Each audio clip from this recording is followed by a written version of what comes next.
Hello दोस्तों, आप सभी का स्वागत है आपके अपने YouTube channel diploma in chemical engineering में। आज हम बात करने वाले हैं मास ट्रांसफ़र ऑपरेशन सेकेंड सब्जेक्ट के डिस्टिलेशन यूनिट के बारे में। तो हम बिना टाइम वेस्ट किए वीडियो को शुरू करते हैं। तो हम जानेंगे डिस्टिलेशन क्या होता है। डिस्टिलेशन एक यूनिट ऑपरेशन है जिसमें हम किसी लिक्विड मिक्सचर को उनके boiling point difference and relative volatility के बेस पर उनको हम थर्मल एनर्जी का यूज करके सेपरेट या अलग करते हैं। डिस्टिलेशन एक यूनिट ऑपरेशन है जिसमें हम किसी लिक्विड मिक्सर को डिस्टिलेशन एक यूनिट ऑपरेशन है जिसमें हम किसी लिक्विड मिक्सचर को उनके बॉइलिंग पॉइंट डिफरेंस के बेस पर एंड रिलेटिव वोलेटिलिटी के बेस पर उनको हम थर्मल एनर्जी का यूज करके सेपरेट या अलग करते हैं। तो इस घटना को डिस्टिलेशन कहते हैं। अब हम डिस्टिलेशन के बाद जानेंगे कि बॉइलिंग पॉइंट क्या होता है। बॉइलिंग पॉइंट जिस टेम्परेचर पर किसी लिक्विड का वेपर प्रेशर एटमॉस्फेरिक प्रेशर के इक्वल हो जाता है तो उस टेम्परेचर को बॉइलिंग पॉइंट कहा जाता है। जिस टेम्परेचर पर किसी लिक्विड का वेपर प्रेशर एटमॉस्फेरिक प्रेशर के इक्वल हो जाता है तो उस टेम्परेचर को बॉइलिंग पॉइंट कहा जाता है। अब हम बात करते हैं वोलेटिलिटी। वोलेटिलिटी क्या होता है। वोलेटिलिटी कोई लिक्विड कितनी तेजी से वेपर में चेंज होता है वह उसकी वोलेटिलिटी कहलाती है। कोई लिक्विड जितनी तेजी से वेपर में चेंज होता है वह उसकी वोलेटिलिटी कहलाती है।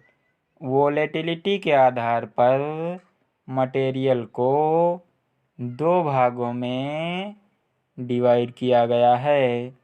नंबर 1 मोर वोलाटाइल या इसे हाई वोलाटाइल कंपोनेंट भी कहा जाता है। नंबर 2 लेस वोलाटाइल या लो वोलाटाइल। तो हम बात करते हैं मोर वोलाटाइल कंपोनेंट की। तो मोर वोलाटाइल कंपोनेंट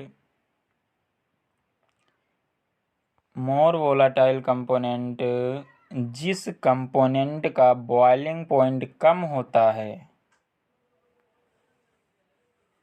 जिस कंपोनेंट का बॉइलिंग पॉइंट कम होता है वह मोर वोलाटाइल या हाई वोलाटाइल कंपोनेंट होता है।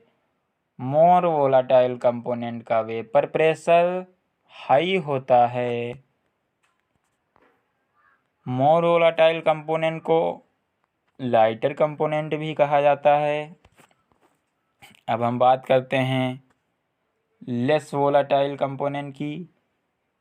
तो वह कंपोनेंट जिनका बॉइलिंग पॉइंट अधिक होता है, मतलब वैसे कंपोनेंट जिनका बॉइलिंग पॉइंट तो अधिक होता है तो इस तरीके के कंपोनेंट को लेस वोलाटाइल कंपोनेंट कहा जाता है।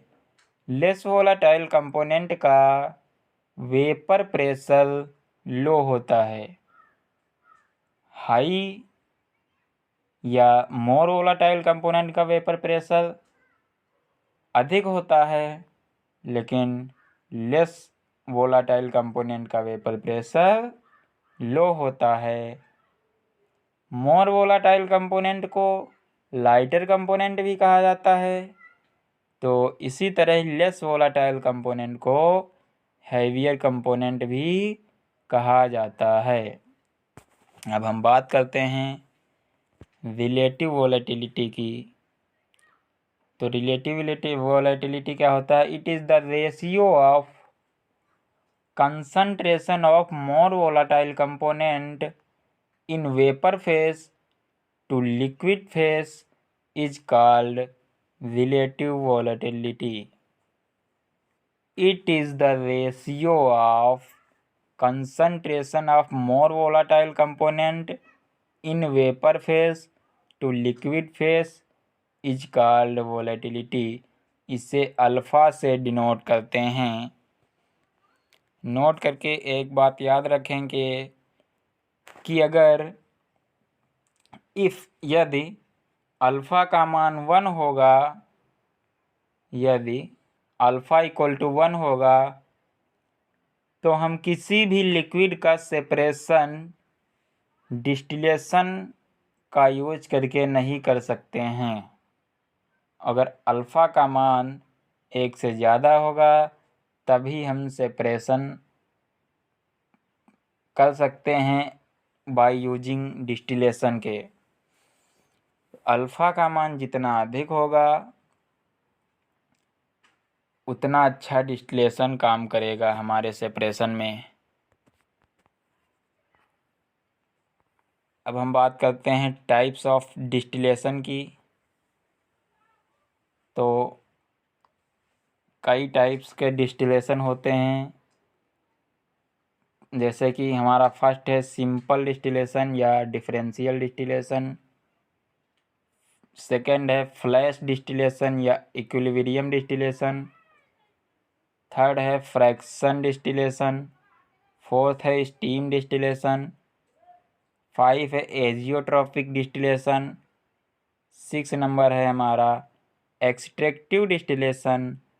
एंड लास्ट नंबर है हमारा वैक्यूम डिस्टिलेशन। तो हम बारी बारी से सभी की बात करते हैं।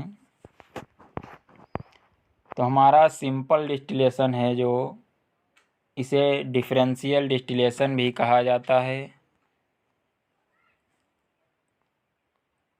इसमें ये टावल लगा होता है जिसे स्टील या केटल कहा जाता है। यहाँ से इसको स्टीम दिया जाता है और यहाँ से फीड को इंटर कराया जाता है।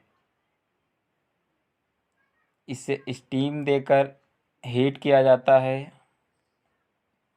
हीट करके इसमें जो वेपर बनते हैं वो कंडेंसर में आते हैं। कंडेंसर में आके कंडेंस होते हैं। यहाँ पर कूलेंट आउट होता है, यहाँ पर कूलेंट इधर से इन होता है। और जो सेपरेशन हो जाता है तो डिस्टिलेट को रिसीवर में प्राप्त कर लिया जाता है। इसमें 2 रिसीवर R1 और R2 लगे होते हैं। तो चलिए हम बात करते हैं स्टीम डिस्टिलेशन के बारे में, ये क्या होता है।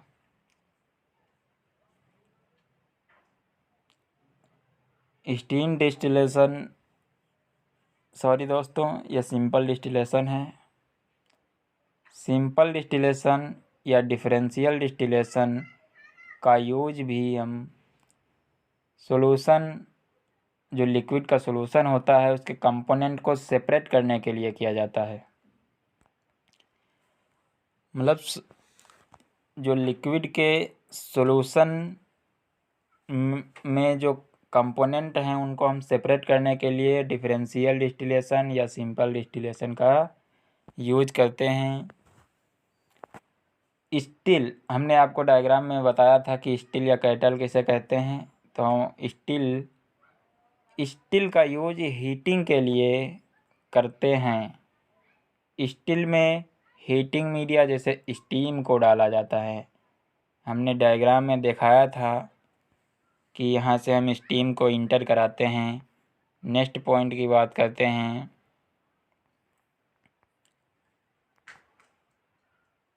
स्टील में सॉल्यूशन रखा होता है जो गर्म होते ही वेपर बनता है।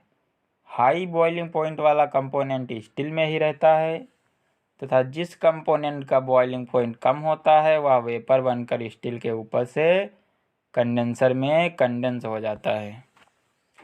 जिस कंपोनेंट का बॉइलिंग पॉइंट कम होगा उसका वेपर जल्दी बनेगा, तो जिस कंपोनेंट का बॉइलिंग पॉइंट कम होता है वह वेपर बनकर स्टील के ऊपर से कंडेंसर में जाकर कंडेंस हो जाता है। सिंपल डिस्टिलेशन ज़्यादा इफ़ेक्टिव नहीं होता है, इसलिए इसका यूज बहुत कम किया जाता है। जो सिंपल डिस्टिलेशन है ये हमें प्योरिटी ज़्यादा नहीं देता है, इसलिए हम सिंपल डिस्टिलेशन का यूज बहुत कम करते हैं। जब कंपोनेंट के बॉइलिंग पॉइंट में बहुत ज़्यादा अंतर होता है तब सिंपल डिस्टिलेशन का यूज किया जाता है। जैसे फार्मास्यूटिकल इंजीनियरिंग में या किसी दवाइयाँ बनाने में हम सिंपल डिस्टिलेशन या डिफरेंशियल डिस्टिलेशन का यूज ज़्यादा करते हैं। जहाँ प्योर प्रोडक्ट की आवश्यकता नहीं होती है वहाँ हम सिंपल डिस्टिलेशन का यूज करते हैं। मतलब कि हम किसी लिक्विड को सेपरेट करने के लिए यूज करते हैं, लेकिन हमें ज़्यादा प्योरिटी की ज़रूरत नहीं होती है, तब हम सिंपल डिस्टिलेशन का यूज करते हैं। अब बात करते हैं फ्लैश डिस्टिलेशन के बारे में। तो फ्लैश डिस्टिलेशन में ये हमारा टावर होता है जिसमें सेपरेशन होता है। इसमें हम फीड को इंटर कराते हैं, यहाँ से हम फीड इंटर करते हैं, और ये हमारा हीट एक्सचेंजर है जो हीट को, और ये PRV है, pressure reducing valve. Flash distillation में क्या होता है कि हम प्रेशर, ये PRV इसलिए लगा होता है कि हम जैसे फीड कर इसमें भेजते हैं तो जो हमारा फीड होता है वो यहाँ से बहुत तेज़ी से इस टावर में इंटर होता है। तो चलिए हम देखते हैं फ्लैश डिस्टिलेशन के बारे में। फ्लैश डिस्टिलेशन का यूज हम बाइनरी लिक्विड, मतलब कि कोई लिक्विड है जो बाइनरी लिक्विड, जैसे कोई लिक्विड है, फ्लैश डिस्टिलेशन का यूज हम बाइनरी लिक्विड को सेपरेट करने के लिए किया जाए। मतलब जैसे लिक्विड A और +B है, मतलब दो कंपोनेंट हैं लिक्विड में, तो हम फ्लैश डिस्टिलेशन का यूज करते हैं। यह एक सिंगल स्टेज डिस्टिलेशन है। इसमें एक बाइनरी मिक्सचर को हाई प्रेशर जोन में भेजते हैं तो वहाँ पर फ्लैशिंग होता है। जब लिक्विड हाई प्रेशर से लो प्रेशर में जाता है तो लिक्विड फ्लैशिंग के कारण लिक्विड वेपर में चेंज हो जाता है। फ्लैश डिस्टिलेशन का यूज हम बाइनरी लिक्विड को सेपरेट करने के लिए करते हैं। यह एक सिंगल स्टेज डिस्टिलेशन है। इसमें एक बाइनरी मिक्सचर को हाई प्रेशर जोन में भेजते हैं तो वहाँ पर फ्लैशिंग होता है। जब लिक्विड हाई प्रेशर से लो प्रेशर में जाता है तो लिक्विड फ्लैशिंग के कारण लिक्विड के जो हैं वो वेपर में चेंज होने लगता है, वेपर बनने लगता है। प्रोसेस देख लेते हैं। जब बाइनरी मिक्सचर A और B को हीट एक्सचेंजर से PRV, मतलब कि प्रेशर रिड्यूसिंग वाल्व की सहायता से डिस्टिलेशन कॉलम में भेजते हैं तो बाइनरी मिक्सचर का सेपरेशन होने लगता है। वेपर को टॉप से डिस्टिलेट प्रोडक्ट के रूप में प्राप्त कर लेते हैं तथा बॉटम से लिक्विड के रूप में रेजिड्यू प्राप्त हो जाता है। मटेरियल बैलेंस, ये जो है फ्लैश डिस्टिलेशन का जो मटेरियल बैलेंस है वो उसे देख लेते हैं। ये हमारी इक्वेशन है x f equal to f y plus 1 minus f into x, और f y equal to x f minus 1 minus f x. ये वही इक्वेशन को चेंज करके लिखा गया है। अब इसको सॉल्व करेंगे तो ये y, यहाँ पर y की वैल्यू निकालेंगे और इसे सॉल्व करके y बराबर x पुट करेंगे तो ये हमारा आ जाएगा x equal to x f और y equal to x f. अब हम बात करते हैं फ्रैक्शनल डिस्टिलेशन के बारे में। फ्रैक्शनल डिस्टिलेशन, इसमें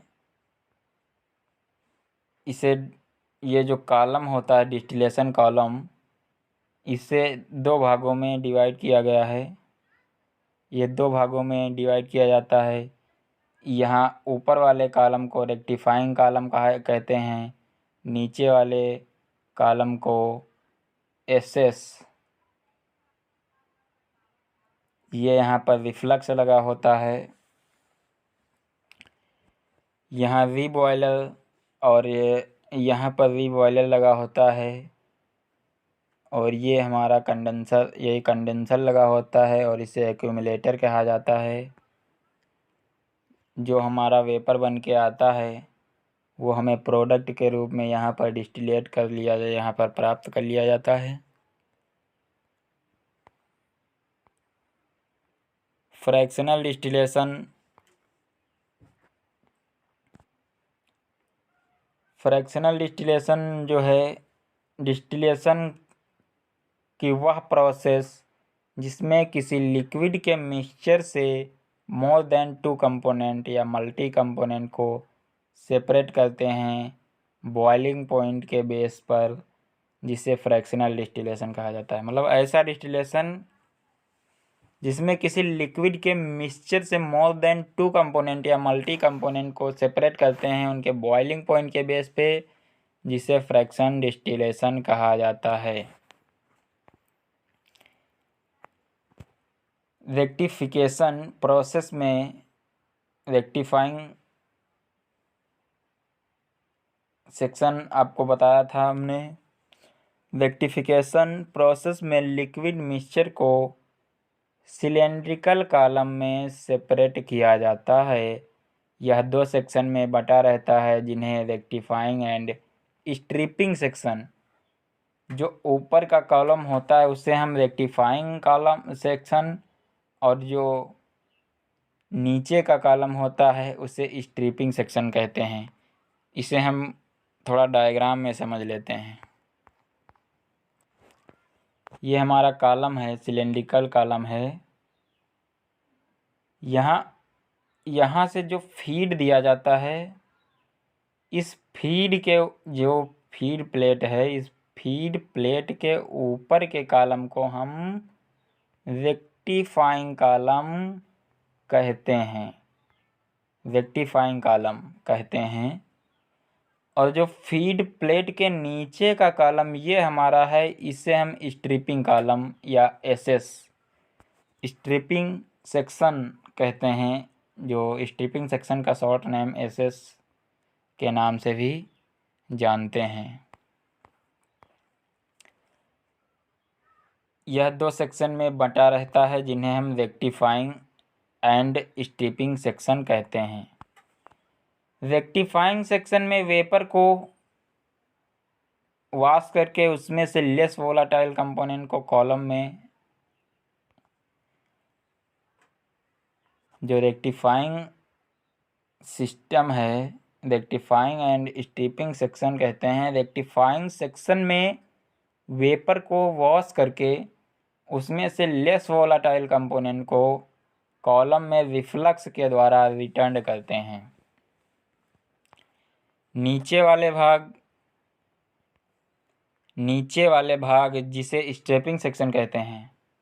फीड प्लेट के नीचे वाला जो भाग होता है उसे हम स्ट्रिपिंग सेक्शन कहते हैं।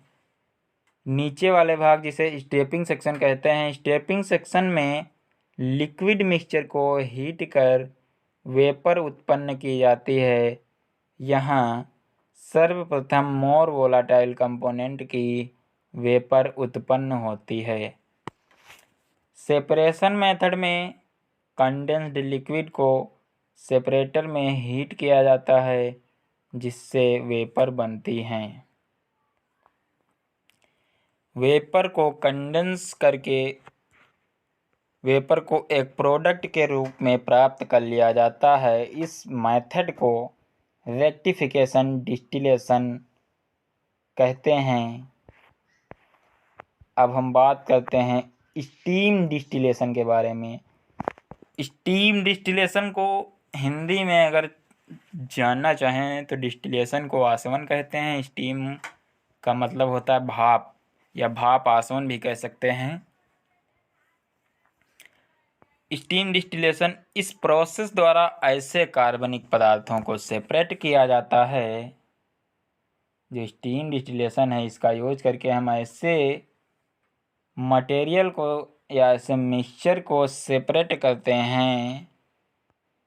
जैसे फर्स्ट नंबर है हमारा जो वेपर की उपस्थिति में वाष्पशील होते हैं तथा जल में इनसॉल्युबल मतलब कि जल में आबिले हों, या तो इस प्रकार के मटेरियल हों जिनमें अवाष्पशील इम्प्योरिटीज उपस्थित होती हैं। इस तरीके के हम पदार्थों को सेपरेट करते हैं। ये हमारा फ्लो डायग्राम है स्टीम डिस्टिलेशन का। इसमें हम जो सेपरेट करना होता है कार्बनिक पदार्थ या लिक्विड मिक्सचर, तो इसे हम फीड कर देते हैं इसमें, और यहाँ पर ये जो हैं स्ट्रिप लैंप, इसे हम यहाँ पर इससे हीट देते हैं। यहाँ पर हीट देकर इसमें हम मटेरियल भर देते हैं। मटेरियल यहाँ पर वेपर बनता है, वाटर वेपर में चला जाता है जो बनता है, तो यहाँ से आता है इस फ्लास्क में आता है। यहाँ पर भी हीट दी जाती है। यहाँ पर जो वेपर आते हैं उस वेपर को यहाँ से हम कंडेंसर में भेजते हैं। कंडेंसर में वेपर को कंडेंस किया जाता है जिससे हमारा जो वेपर हैं वो यहाँ पर रिसीवर में प्रोडक्ट के रूप में प्राप्त कर लिया जाता है। तो ये हमारा स्टीम डिस्टिलेशन के बारे में था। तो चलिए हम देखते हैं इसमें इसका प्रिंसिपल समझ लेते हैं। किसी लिक्विड व वाटर वेपर के मिक्सचर का टोटल वेपर प्रेशर उन दोनों के वेपर प्रेशर के योग के बराबर होता है, जिसके कारण लिक्विड अपने बॉइलिंग पॉइंट तक गर्म होने से पहले ही वाष्पित होने लगता है। प्रोसेस समझते हैं अब इसका। सर्वप्रथम दिए गए चित्र के अनुसार, आपने डायग्राम देखा उसके अनुसार, एक फ्लास्क में वाटर वेपर को बनाते रहते हैं तथा दूसरे फ्लास्क में इम्प्योर लिक्विड को उसके बॉइलिंग पॉइंट से कम टेम्परेचर पर हीट करते हैं तथा साथ साथ इसमें वाटर वेपर दोनों एक साथ वाष्पित होने लगते हैं, जो कंडेंसर द्वारा कंडेंस होकर रिसीवर में प्राप्त कर लिया जाता है। एग्जाम्पल मतलब इसमें आप इस तरीके के कंपोनेंट को सेपरेट कर सकते हो, जैसे कि आर्थोनाइट्रोफिनॉल है, एनिलीन है, नाइट्रोबेंजीन है, सुगंधित तेल हैं, ईटीसी के सेपरेशन में यूज किया जाता है।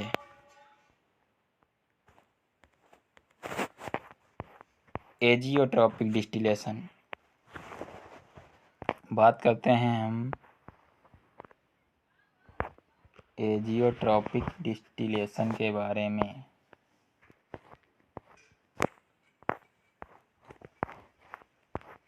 एजियोट्रॉपिक डिस्टिलेशन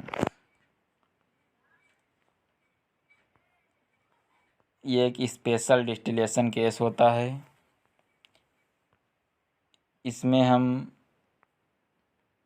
यहाँ से फीड इंटर कराते हैं, जैसे एसिटिक एसिड वाटर है, इसमें हम फीड इंटर कराते हैं। तो चलिए हम देखते हैं कि क्या होता है एजियोट्रॉपिक डिस्टिलेशन। एजियोट्रॉपिक डिस्टिलेशन एक स्पेशल डिस्टिलेशन एजियोट्रॉपिक डिस्टिलेशन एक स्पेशल डिस्टिलेशन का केस होता है। इस प्रकार के डिस्टिलेशन के लिए बाइनरी मिक्सचर जिनमें दो कंपोनेंट जिनका बॉइलिंग पॉइंट नियरली या लगभग सेम होता है। मतलब हम जो एजियोट्रॉपिक डिस्टिलेशन है इसमें हम ऐसे कंपोनेंट को सेपरेट करते हैं जिनका बॉइलिंग पॉइंट, जैसे कोई ए प्लस बी, ये दो कंपोनेंट हैं, इनका बॉइलिंग पॉइंट लगभग सेम होता है। जैसे इसका 98 है और इसका 100 डिग्री सेल्सियस बॉइलिंग पॉइंट है। इस तरीके के केस में हम एजियोट्रॉपिक डिस्टिलेशन का यूज करते हैं। तो एजियोट्रॉपिक डिस्टिलेशन एक स्पेशल डिस्टिलेशन का केस होता है।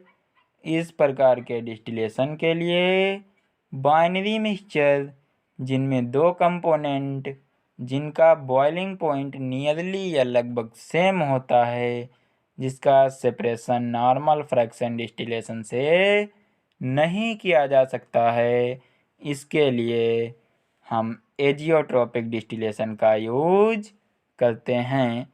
इसमें एक थर्ड कंपोनेंट का यूज करते हैं जिसे एक्सट्रेनर्स कहा जाता है। जो थर्ड कंपोनेंट का यूज किया जाता है सेपरेशन के लिए उसे हम एंट्रेनर कहते हैं।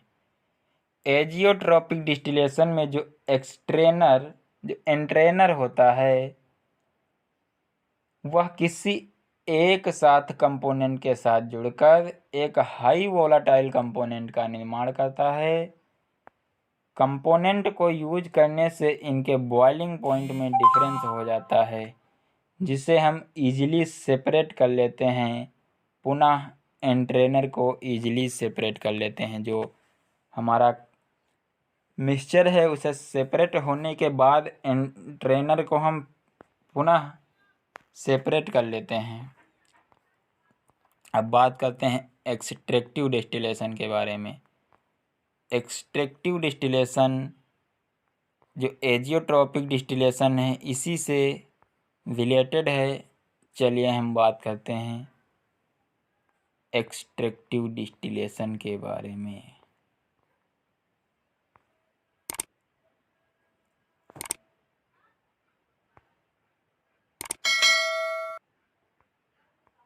एक्सट्रैक्टिव डिस्टिलेशन ये हमारा एक्सट्रैक्टिव डिस्टिलेशन का डायग्राम बना है।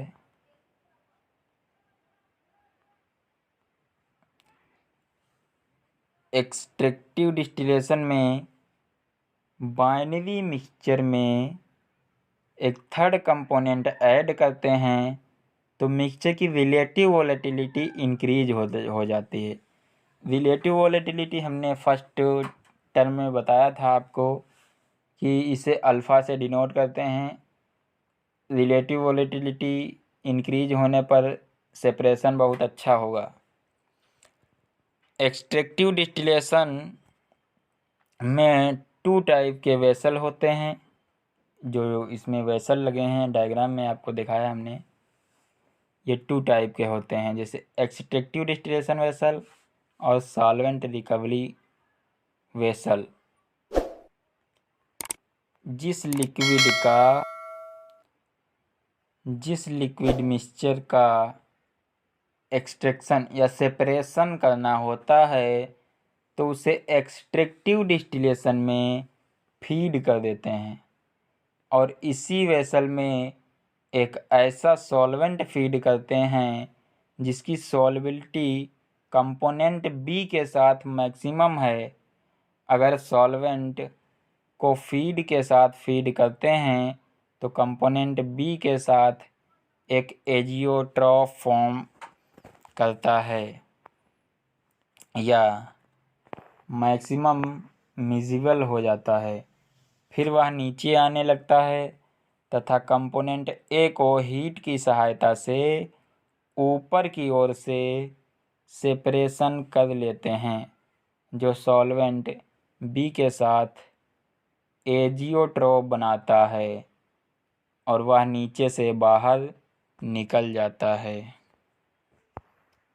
जो ए मोर वोलाटाइल कंपोनेंट था वह पहले ही वेपर फॉर्म में होकर सेपरेट हो गया और जो हमारा बी तथा सॉल्वेंट का मिक्सचर हो उसमें से सॉल्वेंट को अलग करना होगा जिससे हमारा बी सेपरेट हो जाएगा, जिसके लिए बी प्लस सॉल्वेंट के मिक्सचर को सॉल्वेंट रिकवरी कॉलम में ले जाते हैं।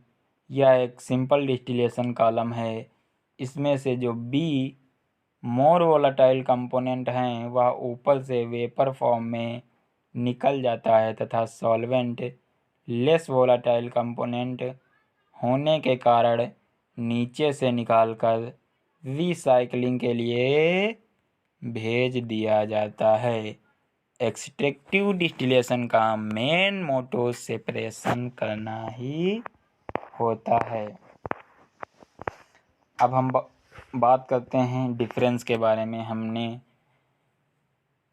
डिस्टिलेशन पढ़ा, इसमें जो एजियोट्रॉपिक डिस्टिलेशन और एक्सट्रैक्टिव डिस्टिलेशन है इसमें हम जानेंगे कि इसमें डिफरेंस क्या है, इसमें एजियोट्रॉपिक में और एक्सट्रैक्टिव में क्या अंतर है जो हमें अलग अलग पढ़ना पड़ रहा है। तो एजियोट्रॉपिक डिस्टिलेशन इसमें एक थर्ड कंपोनेंट डाला जाता है जिसे हम एंट्रेनर बोलते हैं। हमने बताया था जो एजियोट्रॉपिक डिस्टिलेशन इसमें एक थर्ड कंपोनेंट का यूज किया जाता है जिसे एंट्रेनर कहा जाता है। और एक्सट्रैक्टिव डिस्टिलेशन इसमें एक थर्ड कंपोनेंट डाला जाता है जिसे सॉल्वेंट कहते हैं। इसमें एंट्रेनर कहते हैं और इसमें सॉल्वेंट कहते हैं। एजियोट्रॉपिक डिस्टिलेशन में प्रोडक्ट बॉटम से प्राप्त होता है। जो एजियोट्रॉपिक डिस्टिलेशन है इसमें हमें प्रोडक्ट जो है वो बॉटम से प्राप्त होता है, लेकिन एक्सट्रैक्टिव डिस्टिलेशन में प्रोडक्ट कॉलम के टॉप से प्राप्त होता है। जो एजियोट्रॉपिक डिस्टिलेशन का कॉलम है इसमें हमें प्रोडक्ट बॉटम से प्राप्त होता है, लेकिन जो एक्सट्रैक्टिव डिस्टिलेशन है इसमें हमें प्रोडक्ट टॉप से प्राप्त होता है। थर्ड पॉइंट की हम बात करते हैं। एजियोट्रॉपिक डिस्टिलेशन में जो थर्ड कंपोनेंट यूज करते हैं उसका बॉइलिंग पॉइंट कम होता है तथा मोर वोलाटाइल कंपोनेंट होता है। इसमें जो थर्ड कंपोनेंट यूज करते हैं इसमें हाई बॉइलिंग पॉइंट वाला कंपोनेंट यूज करते हैं तथा इसका ये जो है लेस वोलाटाइल कंपोनेंट होता है। नेक्स्ट पॉइंट की हम बात करते हैं एंट्रेनर। एंट्रेनर हमेशा जो एजियोट्रॉपिक डिस्टिलेशन है इसमें एंट्रेनर हमेशा लो बॉइलिंग पॉइंट वाले कंपोनेंट के साथ मिक्स होगा, like water and ester. Solvent हमेशा हाई बॉइलिंग पॉइंट वाले कंपोनेंट के साथ मिक्स होगा, किसमें? एक्सट्रैक्टिव डिस्टिलेशन में। जो एजियोट्रॉपिक डिस्टिलेशन है इसकी कॉस्ट ज़्यादा होती है, लेकिन जो एक्सट्रैक्टिव डिस्टिलेशन है इसकी कॉस्ट कम होती है। तो हमारी वीडियो यहीं पर समाप्त होती है। अगर हमारी वीडियो आपको अच्छी लगी हो और अगर टॉपिक समझ में आए हों तो हमारे चैनल को सब्सक्राइब करें और वीडियो को लाइक करें।